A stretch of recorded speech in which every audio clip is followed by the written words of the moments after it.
叶晨知道现在是虚张声势的最佳时机。破清会3大长老的飞机在大洋上空掉头回去，就证明吴飞燕已经怕了。既然怕了，那就要趁热打铁。安家暂时不会离开金陵，而安家内部肯定还有破清会的眼线。借着这个机会把话放出去，还能起到敲山震虎的作用。眼下的安家人对叶晨是10000个信任，既然叶晨如此说了，大家自然也都没有任何意见，便打算按照叶晨定好的执行。至于安悠悠的丈夫，叶晨暂时也没着急立刻就开始试探他到底有没有问题，因为按他所想，只要安家人从现在开始坚壁清野，不要给任何外姓人窥探秘密的机会，就能够稳住局面。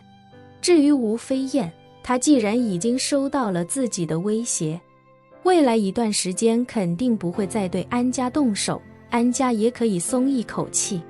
饭桌上，叶晨与外公以及3位舅舅还有李亚林推杯换盏，外婆与小姨也陪着大家一起喝了几杯红酒，一家人之间的气氛也开始愈发热闹起来。外婆忍不住念叨：晨儿，你说你都结婚4年了，外婆什么时候才能见见外孙媳妇儿？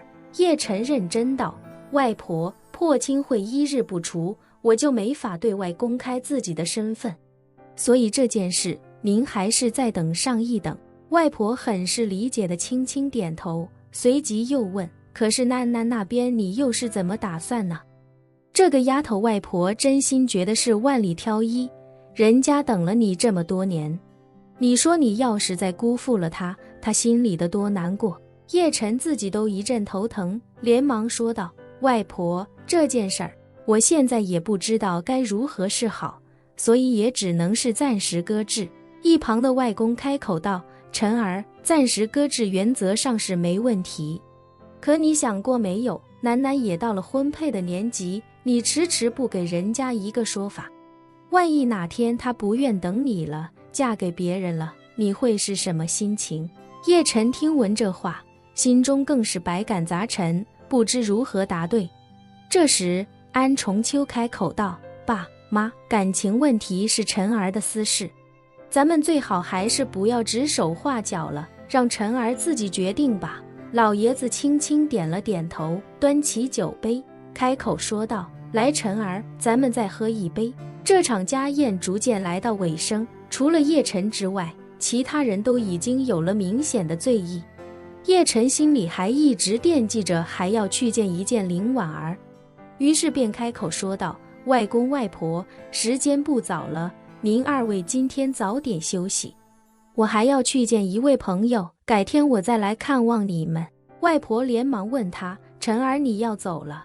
叶晨点点头道：我跟一位朋友约好待会儿要去见他，时间也挺晚了，不能再耽搁了。外公有些不舍，但还是开口道：晨儿，你有事就去忙，外公外婆还有你的小姨和舅舅们最近这段时间哪也不去，就在金陵，你有时间随时到家里来坐坐。好的，外公。叶晨答应下来，随后又想起什么，开口道：对了，外公，万柳山庄你们暂时就别去了，还是住在这里吧，这里有我的人盯着，相对安全一些，也方便一些。外公点点头，毫不犹豫地说道：晨儿，你放心，从现在开始，我们一切都听你安排。外婆忍不住道：晨儿，你喝了酒就别开车了，要不让你二舅给你当代驾。叶晨笑道：外婆放心，酒精已经被内力消耗掉了，不会酒驾。说罢，叶晨又道：对了，外公外婆，万柳山庄的回春丹阵法，明日我会过去将它转移过来，您2位多在金陵生活一段时间，身体状况还会进一步提升。外婆下意识说道：晨儿，还是别在我们2个人身上再浪费回春丹了。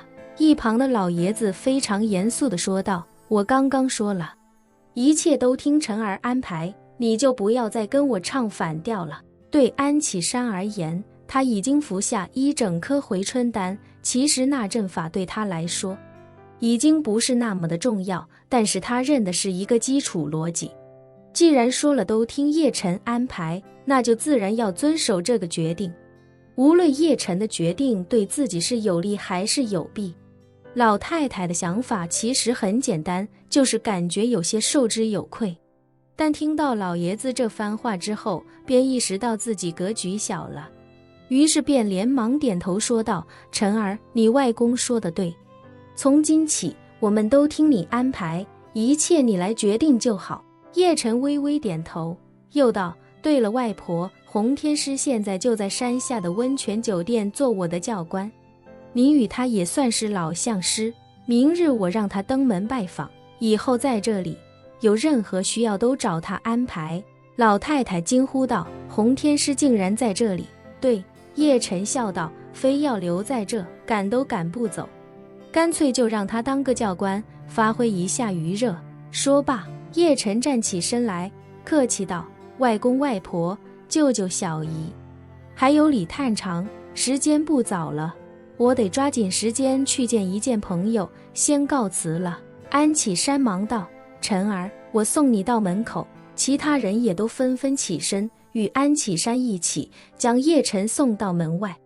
叶晨打开宝马车的车门，临上车前对众人说道：时间不早了，外公外婆也都会去休息吧。外婆连忙问他：晨儿，你说你明天还过来是吗？对，叶晨点点头，明日我先去一趟万柳山庄，将那里的阵法撤出来，撤完之后就来登门拜访。外婆纠正道：不是登门拜访，是回家，以后外公外婆在的地方就是你的家。明天什么时候回家？提前跟外婆说，外婆给你烧你小时候最喜欢吃的菜。叶晨轻轻点了点头，认真道：好的，外婆，那我明天晚上再回来吃饭。好。外婆欣慰一笑，道：快去忙正事吧。叶晨与众人告别，便发动汽车离开了香榭丽温泉别墅。他驱车前往紫金山庄的路上，给林婉儿打了个电话。电话一通，林婉儿便欣喜地问他：公子忙完了吗？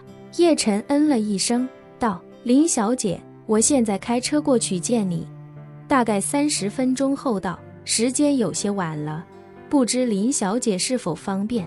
林婉儿不假思索地说道：奴家一直在等公子，公子直接来便是。奴家让老邱将下人安顿好，他们3人也一直都在等着公子。好。叶晨又道：对了，林小姐，我有些事情想单独向你请教，届时可否先给我些独处的时间，待我问完事情之后，再与他们3位老先生面聊。林婉儿道：当然没问题，奴家让他们也先行回避，公子到了之后直接来奴家的别院便是。